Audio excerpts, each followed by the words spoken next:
Hi guys, நம்மளை எத்தனை பேத்துக்கு உங்களுக்கு மிரல் தெரியும்? சப்போஸ் எல்லாத்துக்குமே தெரியும். அந்த மிரலில் கோஸ்ட் அந்த கதை கேட்டுட்டீங்களா? அதுதான் சென்னையில் ஒரு பையனுக்கு நடந்திருக்கு. சென்னையில் தீபக் அப்படிங்கிற ஒரு பையன் காலேஜ் முடிச்சுட்டு வேலை தேடுறதுக்காக வந்திருக்கோம்.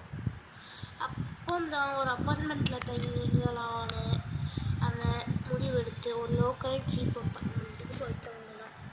அப்போ அவங்க வார்டன்ஸ் எல்லாருமே சொல்கிறாங்க, நீ மிரர் போட்டு யூஸ் பண்ணாத தம்பி அப்படின்னு சொல்கிறாங்க. என்ன இங்கே லஞ்சா கத்துறாங்க ஜோக்கு அப்படின்ட்டு. அவனும் சரி இதெல்லாம் சொல்கிறாங்க, அதெல்லாம் நம்ம நம்புவோம், நான் எவ்வளோ பெரிய ஆள் அப்படின்னு அவன் போகிறான். அவன் போய் அப்புறம் அடுத்த நாள் காலை வேலை ஃப்ரெஷ்ஷாக போய் சீக்கிரம் அழைத்தரணும் அப்படின்னு நினச்சிட்டு தூங்கிட்டான். தூங்கிட்டு அடுத்த நாள் காலையில் இருந்துச்சு. பல் விளக்கிறதுக்காக பல் விளக்குறான். கண்ணாடி இல்லை. சரின்னு விண்டோ கிட்ட போய் அதோட கண்ணாடி ரிஃப்ரெஷனில் அவன் முகம் லைட்டாக தெரியுது. அதை பாட்டு அப்பா எப்படியாச்சும் இதை பாட்டு பல் விளக்கிறணும்னு அவன் கண்ணை தொடச்சிட்டு அதை பார்க்குறான்.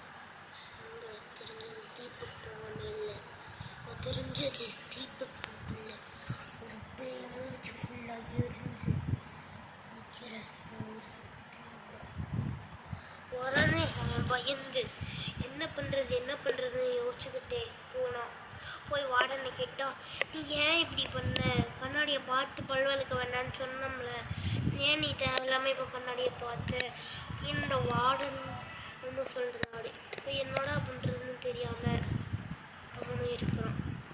இருக்கிட்டு சரி இது நம்மளோட பிரம்மையாக இருக்கும், வார்டன் நம்மளை பயம் கொடுக்குறது ஏதாவது சும்மா சொல்லுதான்னு நினச்சிக்கிட்டு அவன் மறுபடி இன்னைக்கு ராத்திரி அவன் 2 நாள் பல் வளர்க்குறதோட ஒரு தடவைக்கு 2 தடவை பல் வளர்க்குவான். அவன் உள்ளே போய் நைட்டு பல் வளர்க்கும்போது கண்ணில் வந்து ரத்தமாக விடுஞ்ச ஒரு பேய் வந்து அவனும் பயத்துறான் கத்துறான். ஆனால் அதுக்குள்ள போய் அவன் கழுத்தை பிடிச்சி அதுக்குள்ள விட்டுட்டு போயிருக்கு. அவனும் ஆன்னு கத்துதான். ஒன்றும் நடக்கலை. அந்த பேய்கிட்ட அந்த கண்ணாடிக்குள்ள விட்டு திடீர்னு கீழே வந்துடும். அதுவும் அப்படின்னு ஒரு சவுண்டு என்னன்னு பார்த்தான். அவன் கனவுல இருந்து தெரிஞ்சுக்கிட்டான்.